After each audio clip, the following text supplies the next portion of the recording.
PR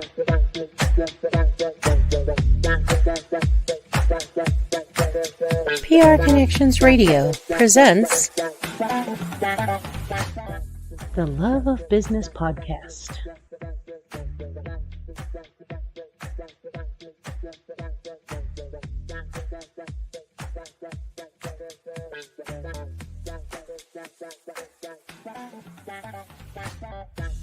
The love of business, nurturing the entrepreneurial spirit.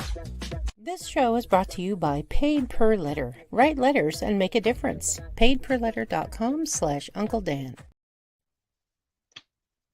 All right. Thank you, guests, for joining us. You're watching the Love of Business podcast. I'm your host, Davin Sundvick. Today, our guest is Jay Garcia. We're going to be introducing ourselves. We always let guests go first. Unfortunately, Edgar will not make it, so I will be the primary host for the day. So, Jay, it's just going to be you and me bouncing back and forth. I'll ask you a question. I make some commentary. You might make a quick comment on it, and then I'll move to the next question. So, cool. Jay, just go ahead, tell the audience a little bit about yourself. All right. Well, my name is Jay. I'm here from Las Vegas. I grew up here. I'm from here. I run a junk removal service. So we're a junk solutions company. We help people declutter, clear out garages, storages, pick up trash around dumpsters, you name it. If there's trash there or something, we can take care of that. Awesome. Rock on. And just for our guests who are, might be newer, just joining us, or are, visitors, I'm Davin Sundvick. I'm your co-host. I co-host with Edgar Rodriguez, and I'm a real estate entrepreneur. So what that means is I do commercial real estate, residential real estate, but I also coach investors as well and help people build their wealth. So with that being said, now that the audience knows us a little bit, Jay, how did you first get into entrepreneurship? Like, were you always an entrepreneur, like even as a kid, or did you have a job first and then you switched over? Kind of explain that to us a little bit there. No, so I would say for me, it started when I was young. When I was probably about 10, 11 or so. I remember my dad would take me over to the swap meet, the outdoor swap meet, and I started selling video games there. And then I would go to GameStop. I would buy, video games that were on clearance, and then I'd go back and take them to the swap meet and resell them there. And that's kind of how I started. I started liking being able to make my own money and being able to, do what I wanted to with my money.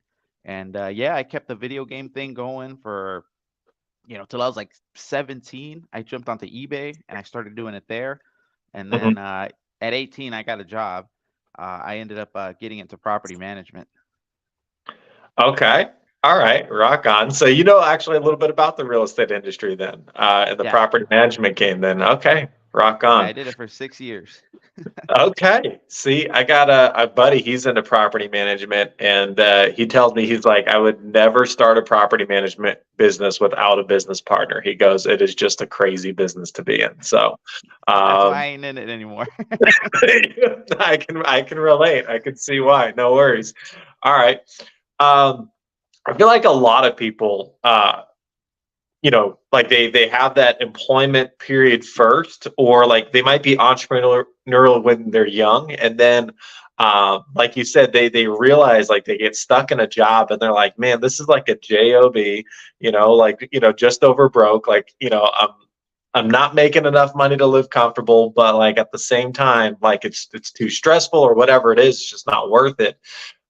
So do you have other people that run your business with you, or did you just go out all on your own at first? How'd that work? No. So me and my cousin actually started it. So we both worked in the property management space. We were working together. So I started when I was 18. He's a little older than me, but I would say he started about 4 years later or so. So he was only in it for about 2 years. And then I was just like, man, I'm getting burnt out. I gotta find something to do. And I remember we would hire people to do what I do now. I'd hire people to clean up around dumpsters. If a tree fell over, I'd hire people to clean it up. And I was like, man, that looks like fun. Yeah. Yeah, because it's physical, it gets you outside, you know. I think people also have a certain amount of respect for manual labor too. Yeah. Like when you know exactly what you're hiring, but when you're a paper pusher, like, and you work in sales, like there's a lot of people who are like, what are you doing for me that I can't do myself? It's like, well, you can go get a real estate license and do exactly what I'm doing, right? Man, I can't tell you when I was doing that, how many times people, I had people wanting to rip my head off. Now Yeah, I'm like, now people love me. I'm yeah. like, people are happy to see their trash go away. So, Exactly, exactly. So obviously you saw the opportunity from a previous business, which is I feel like kind of necessary, right? If you're an entrepreneur, you got to look for opportunity first. I feel like everybody they go on the internet, they go on YouTube, they go, what is the best side hustles? yep. And it's like, okay, that might be a great side hustle, but do you actually have in-depth knowledge? Do you actually have the opportunity? So you were the customer of this service and you became the provider. So Yeah, um, and I was able to see that, the service aspect of it from a lot of these guys that we were using wasn't yeah, the greatest. They yeah. were kind of, it was, I can't blame them. They were probably didn't really want to put too much, I guess emphasis on the service, which is our number one thing. Yeah, Our thing is we tell people we don't clean up trash. We help people out and we give them a great experience while we're doing it. absolutely. How I actually found your business, I think I've told you this a couple of times now. I found you on your website. I saw that we actually had a mutual connection who's actually been on the podcast, Nick Mitchell. So shout out to Mitchell Pest there. Oh, cool. So he's actually been on the podcast, but also I was really impressed with your systems. When I left a voicemail, I got an automated text back, and I was like, "This guy knows business. Like he knows sales, you know." And that's what actually made me motivated to hire you to clean out our garage when we were doing our post construction cleanup here. Uh, so if I can compliment anything about your business on the customer side, you've got some great systems there. So obviously you knew a little bit about business when you were setting that up. Yeah. Um, Oh, yeah. what is the biggest challenge that you're facing right now in your business? What would you say that is right now? I would say right now it's scaling. So Scaling. we've got one truck out full time. We've got one part time, but in total we've got a total of 4 trucks that we're able to Gotcha. run completely. So I have, the thing is being able to trust the guys to kind of handle it themselves without, you know, without Yeah. getting rid of that customer service aspect of it. Mhm. It's hard to let that go. Yeah. No, I definitely agree. I'm in a very similar position in my business, right? I've got a kid on the way, and it makes me think to myself like, man, like if I need to be at home, what would happen to my business if I couldn't literally do every single part of it? And so you have to start delegating. But what I realize is you got to just delegate a piece of that pie, right? And so, Yep. what piece can you delegate, what piece you can't. What I found is you can't delegate out certain parts of customer service. Like sometimes as the business owner, you just have to be that number one person who has all the answers. So, that's the bad news. But the good news is, there's probably a lot of other jobs in your business that you can probably fulfill there. So, okay, interesting stuff. Would you say that there's a lot of competition in that space? Because when I had to pick Oh. a truck, okay, Oh. a lot of competition, huh? Yeah, Oh man, yeah. Google it right I now. You'll know. probably get 150 results or more. I don't even know where it's at now, but that Yeah. that's that's where we focus on the customer service side of it, because some of these guys, people call us sometimes after they use somebody else or something that maybe isn't just kind of doing it on the side or whatever, but they'll tell us like, hey, the difference is there, like you guys kept me updated, you guys had a system in place that's going to let me know when someone's going to be here, confirmation letting me know someone's going to be here, you guys are thorough with it, you guys are good at communicating here while you're here.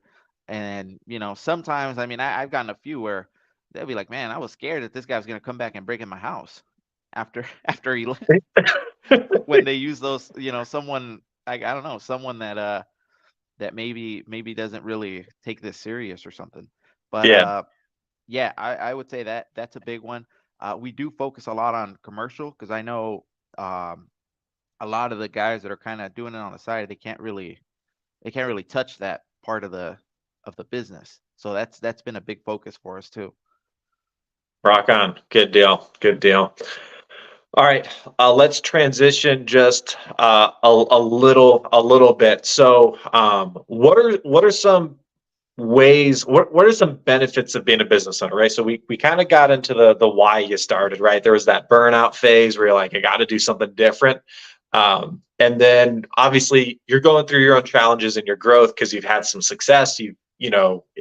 I call these good problems to have, right? When you're trying to focus on scaling. But what are some of those benefits that you're working on right now, like in your business? What's the joy of being a business owner, would you say? I would say the freedom. Yeah. The freedom. For me, it's more freedom more than anything. If I have to, so I've built a pretty good connection with a lot of local guys out here. One in particular that we're really really good friends. And so what happens is if for some reason I got to go out of town, I got to take a couple of days off. I'm able to do that. And if for some reason there's a job going on that I don't feel comfortable uh, for someone else to handle, one of my guys or something, without me being there, uh, I've got another business that I would just sub out in my place and have them do it. Just because I know we talk a lot about what we do, how we do Yeah. it, and we're pretty much on the same page with how we run our business. Yeah. That's critical. So you say you sub out to them. Are they? Would you call them like a semi-competitor, where they're like kind of like a good connection, but also a competitor at the same time? Like they bring in their own clients and things like that too. Yeah, yeah. Yeah. I'd call them a collaborator. Yep. So we're Collaborative collaborators. competitor. Yeah. Yeah, we've tackled jobs together, huge jobs together. Sometimes when we've got a job where I got to bring my people, he's got to bring his people. We'll make it happen. But yeah, we give a lot of tips to each other. We talk about like the state of the business, how things are going, and I'd say friendly competition slash collaborator. Yeah. Uh, that's a really, I don't think we've had somebody talk about that particular section of business, but I've always been a big proponent to people that I coach, whether it's like a real estate agent that's coming underneath my wing, or Mhm. somebody that joins my networking group and they're asking questions about networking. I talk about competitor relationships, because you might be buying their business one day, they might be buying your business one day, or you might have to tackle a customer so big or a problem so big that you have to work together on it and everybody can make money, right? Yeah. And Yeah. sometimes that problem is so big where, like, it's not necessarily you haven't handled that type of client before, but you haven't handled that client while you're out of town. Okay, well, that's a new problem for me, right? How do I go out of town and travel and handle my clients? Like you said, you got a referral system there where you can sub things out. And in real estate, we got to do the same thing. Like, I got to take vacation too, but customers still want to see property, right? So that's really Exactly. cool that you brought that up there. That's very powerful in your business. And I can tell you it's a really key indicator of success if you can collaborate with competitors. That's cool. Yeah, and they've we've helped each other out a lot. I can tell you this one job we did. This was sometime last year. Big property clean out. We ended up in total with all of our resources. We ended up bringing out 10, 11 guys out to that job. We were working for about 12 hours, and him and I was just running loads back and forth. I think we ran somewhere around 12 loads out of the Yeah. house, and it was, man. I'm like, after I looked at that job, I've never really experienced anything like that. And I was like, well, I don't think I would have been able to figure this out by myself. That's good. That's awesome. So you talked about commercial. Cleanup. How do you do your outreach with business owners right now, or is it mainly inbound? Like, are business owners reaching out to you, and then you have to filter those calls? How's that kind of working with your marketing there? Yeah, it's a little bit of both. Some of the customers we have that are, commercial, some of them reach out to us. We're pretty heavy on the Google Maps and Google Business Profile and stuff. And then we do some outreach where we'll do like boots on the ground marketing, man. We'll Mhm. keep bugging people. I hate to say it, but we'll be like, hey, can I stop by a couple weeks, see if, you guys are interested, drop off some goodies or something, and just, let them know we're there. I actually have one that's a really good customer of ours. I bugged them for a while, and they finally gave us a shot after like 8 months or a year, and we've been able to work together really well, and it's been a good relationship. I remember going in their office, dropping off some business cards, and they're like, "Ah, no, we got somebody." I was like, "Ah, okay, well, I'll be back. I'll be back, maybe." That's So good. yeah, Yeah. I came back a couple times. Yeah, like 8 months later from that first visit, they gave us a shot because they had an emergency. Once they saw how we worked, they just kept using us. Yeah. And so these businesses, are they like construction companies, property management companies? Is that kind of your focus in there? Yeah, it's more like apartment complexes. We've got some storage facilities, where we clean out storage units that either don't sell at auction or people abandon, or they might Okay. just, yeah, they need to go away. So those are like our top two: storage facilities, apartment complexes, some commercial parks too, like business parks. We service a lot of those too, and those, Gotcha. I would say, those are the top three. Yeah. So like just tenants leaving behind stuff and they're like, I don't want to Hmm. deal with it. The landlord can deal with it. The landlord's like, I don't want to deal with it. So it's a lot of landlords then. Yeah, Okay. or what happens too is, somebody will get a hookup with somebody taking away a mattress or something, and they'll just go dump it at Yeah. these dumpster sites, and then it's my job to go pick it up. Yeah. Gotcha. All right. Makes sense. Interesting. So okay, so I've got an interesting question. It's not really about business, it's really about your businesses. Like, where does all this stuff go? Like, do you have like a commercial account at a commercial waste facility, or does it go to the Henderson dump? Like, how does that actually like work? Is some of this resellable? Like, kind of talk to me about the actual business part of it too. Like, let me understand it. Yeah, yeah. So I would say it's intricate. So there's a good amount that goes into it. One of the big points we have is that we try to recycle and donate what we can first, Yeah. and then the rest of the stuff gets dumped. So the process when we're loading up the truck, as we're loading it, we kind of see, this stuff is recyclable, this stuff is donatable, and this stuff is junk. So we'll, start loading up the junk first, all the trash, putting it towards the back because we know that's going to have to go to the landfill. And then we donate a lot to a couple of different organizations in town. We work with Salvation Army, we work with Okay. Deseret Industries, and then yeah, we drop that stuff off, and then we go recycle what we can, and the rest gets disposed. Now, sometimes there's days where it can get a little crazy, and back to back jobs or something. So then when it comes to that point, I'll have a guy drive up to us with another truck. We'll load his truck up with the recyclables, donatables, and he'll take that. And then the main truck will just keep going down the road, picking up, taking junk and stuff from people's houses.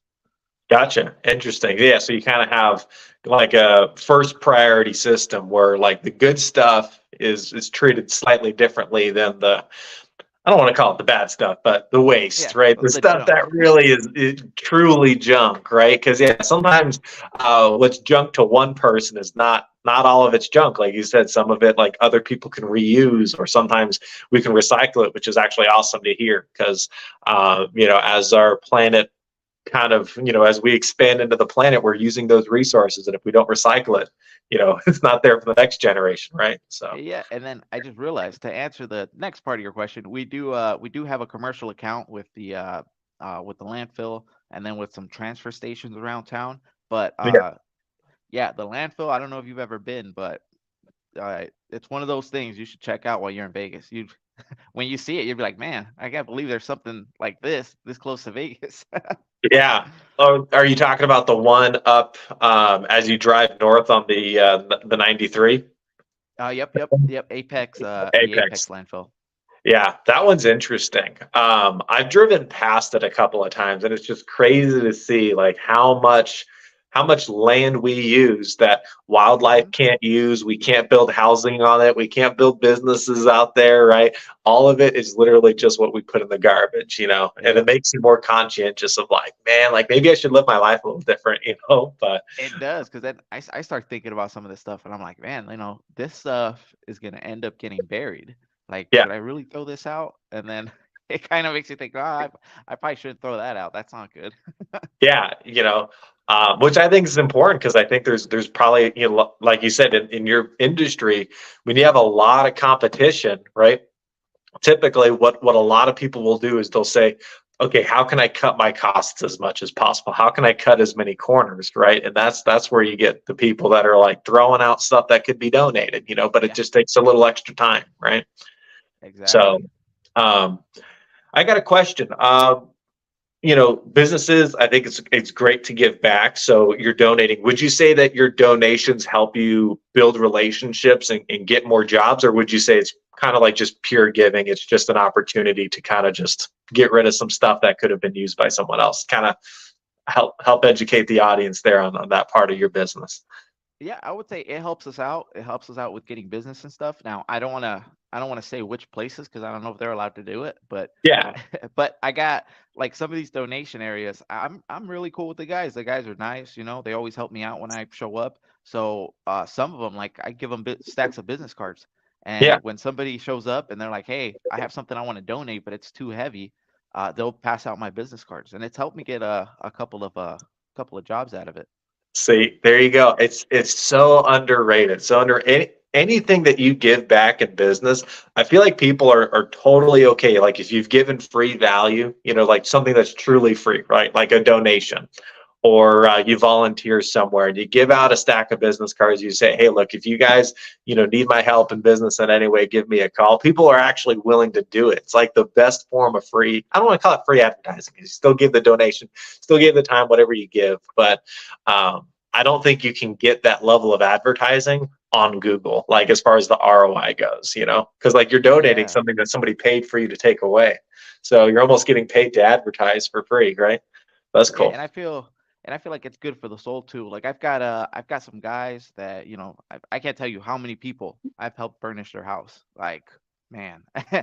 anybody that knows me, somebody, they got a list for me, stuff they need for their house. So I've told people completely furnish, put couches in their house, put beds in their house, and it's, a lot of them, they'll shout us out on Facebook. They'll, share us here and there, give us likes. But I know it's not going to lead to direct business, but it's one of those things that it makes me feel good to know that I know where it's going. I know they Yeah. they could use it, and I really like that. Yeah. And it's like you said, it's not direct, it's indirect because all those people that you help, right? And this is how I feel in business, right? Even if they're not going to become a customer or it's not somebody that directly impacts my business, if my business can indirectly help them and they feel satisfied and happy about it, they're going to tell people who are Hmm. possibly going to be actual customers of my business. Like we've established, right? Commercial, um, like either contractors or mainly landlords or apartment building owners or managers or things like that. Those are going to be your ideal customer. But somebody that you help out that you give a free couch to, they might meet an apartment manager one day, right? You don't know who's going to meet that Yeah. apartment manager, and that's going to be a new account, So it's all those good things. They come back directly or indirectly. It doesn't matter, but that's really cool to hear. Um, Yeah, do and you've I'll got any? say, Yeah. while we're on this topic, this is something that's going down this weekend. We actually we're going to donate basically 2 trucks for the Gill Creek Bird Sanctuary. I don't know if you've heard Okay. of it.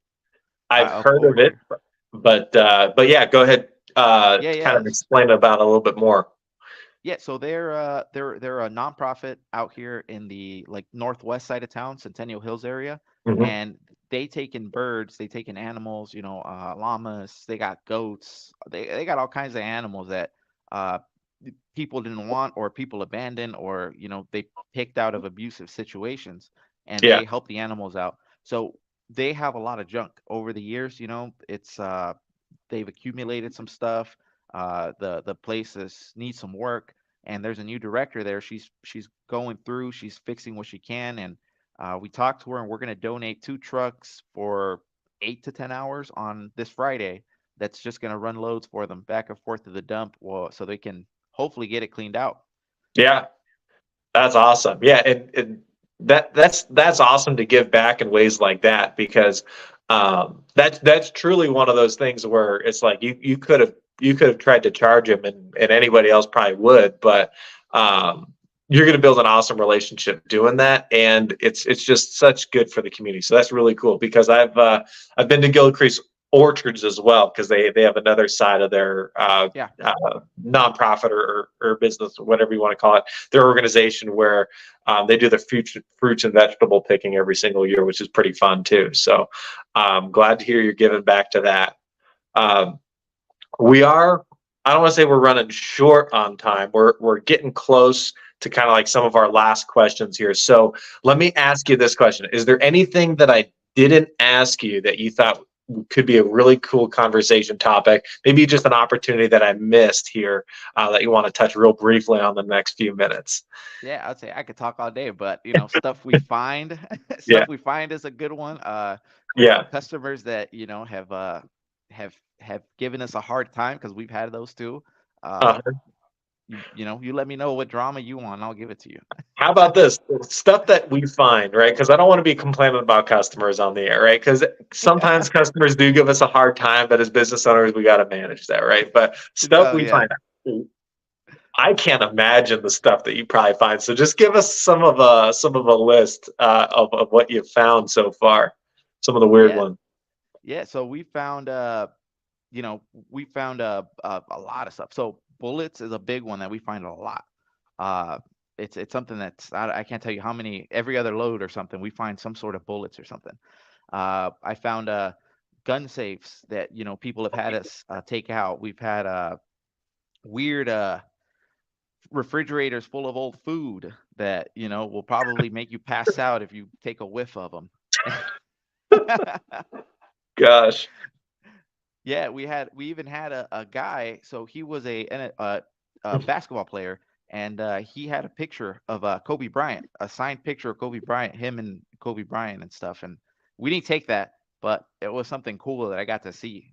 Yeah, that's pretty interesting. So the bullets, I'm curious, right? Because I'm big into wildlife, right?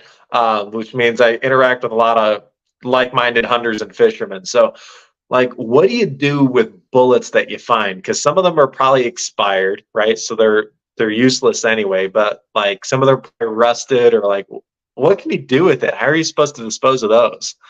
Yeah, so most of the time, thankfully, I've gotten a lot of good bullets, and what we do with those is I take them down to the we got a testing department, and I personally take care of those. I test them out, dispose of them properly. Out of in the desert shooting some cans and stuff. But the stuff that's not good, we've got someone that takes them. I think what they do is they strip the brass off of them and recycle them. But that's where the no good ones go. Interesting. Okay, so you actually have so for the good ones, you can just go out and shoot cans in the desert, right? But for the bad ones, you actually have an expert, right? Somebody who actually knows what they're doing and disassembles them, right? Is kind of what they're doing. Yeah, that's really interesting. I never even thought that that'd be a problem, but see, like, you're in the business. That's why I asked that question, is because like I wouldn't even know to ask that one, Jay. Right? Yeah. Like, and there's people that have thrown out bullets at the transfer station. And the guys have ran over them with the little bobcat, and they start popping, and people start hitting the ground. I've heard about that happening a couple of times. Gosh, craziness. All right. So we've got 2 minutes to wrap up here. So I'll let you go first. Take a minute. If you got anything out of the podcast, feel free to make some commentary, what you enjoyed about the podcast. Make sure people know your contact information in case they want to do business with you, because there are other business owners listening, and they might be intrigued and actually want to do business with you. So you might get some calls when we're done here, hopefully. And then if you got any other commentary outside of what I had mentioned in the first two things, go ahead and shoot it out. Cool. So I'll be quick. So podcast wise, I enjoyed the whole thing. This is my first podcast ever. I've never been on camera like this or done anything like this. So, the experience alone has been awesome. As far as contact goes, people can contact us at www.hotmesscleanup.com. My number 702-800-0506. And we're available Monday through Saturday, 8 a.m. to 9 p.m. Rock on. Thank you, Jay. All right. So one thing that I got out of it was I really liked how you're able to talk about like not only your business, but also your journey too, right? As entrepreneurs, all of our journeys are very unique. Like no two people are the exact same. And I already touched on it, but I'm going to say it again. Competitor relationships are like so undervalued. So the fact that you're willing to bring that up and just explain a little bit about how that helps your business is really cool. So we got to I don't want to say cut short, but we got to cut it off here. So I'm your host, Davin Sundvick. Thank you for watching the Love of Business podcast featuring Jay Garcia, and we'll see you guys next time. PR Connections Radio thanks you for watching this podcast. Check out more episodes of this show and our others at prconnectionsradio.com.